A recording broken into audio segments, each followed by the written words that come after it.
So guys, let's go for office and UPSC दोनों hand to hand चलेगा, चल नहीं रहा।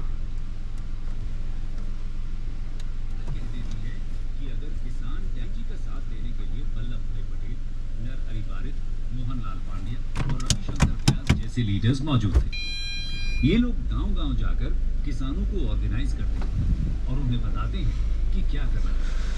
खेड़ा सत्याग्रह में टैक्सेस के नॉन पेमेंट का डिसीजन लिया गया। इस सत्याग्रह के दौरान किसानों ने शानदार अनुशासन और एकता का परिचय दिया था।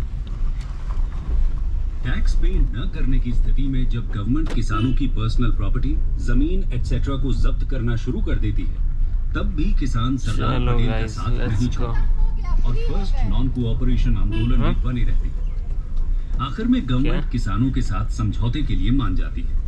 साल 1919 के लिए टैक्स को सस्पेंड कर दिया जाता है और किसानों की जो भी प्रॉपर्टी सीज की गई थी वो उन्हें लौटा दी जाती है।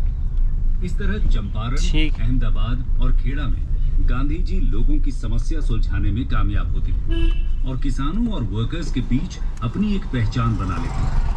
इन लोकल लेवल इवेंट्स के बाद अब बारी थी एक ऑल इंडिया मूवमेंट की। गांधी जी का पहला ऑल इंडिया लेवल का आंदोलन कौन सा था और वो किस तरह से होता है, आइए जानते हैं।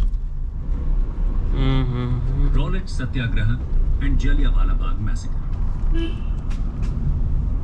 दोस्तों, गांधी जी को उम्मीद थी कि वर्ल्ड वॉर के एंड होने पर ब्रिटिश गवर्नमेंट इंडिया में जरूर कुछ रिफॉर्म्स लेकर आएगी, लेकिन होता इसके उल्टा है।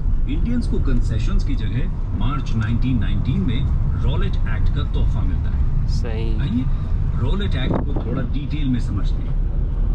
वर्ल्ड वॉर के दौरान इंडियन रेवोल्यूशनरी एक्टिविटीज को सप्रेस करने के लिए Britishers defence of India act 1915 लेकर आए। ये इमरजेंसी क्रिमिनल लॉ था, मतलब वॉर जैसी इमरजेंसी सिचुएशन के दौरान किसी भी तरह की रेवोल्यूशनरी एक्टिविटी को रोकने के लिए एक हार्श लॉ था। ये एक्ट वर्ल्ड वॉर के खत्म होने के 6 महीने बाद तक के लिए लागू किया गया। फर्स्ट वर्ल्ड वॉर नवंबर 1918 में खत्म हो चुका था।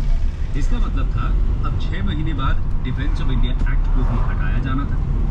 लेकिन ब्रिटिशर्स को डर था कि इस एक्ट को हटाने के बाद इंडियन नेशनलिस्ट और रेवोल्यूशनरीज की एक्टिविटीज को कंट्रोल करना काफी मुश्किल हो जाएगा। सही बात। इसीलिए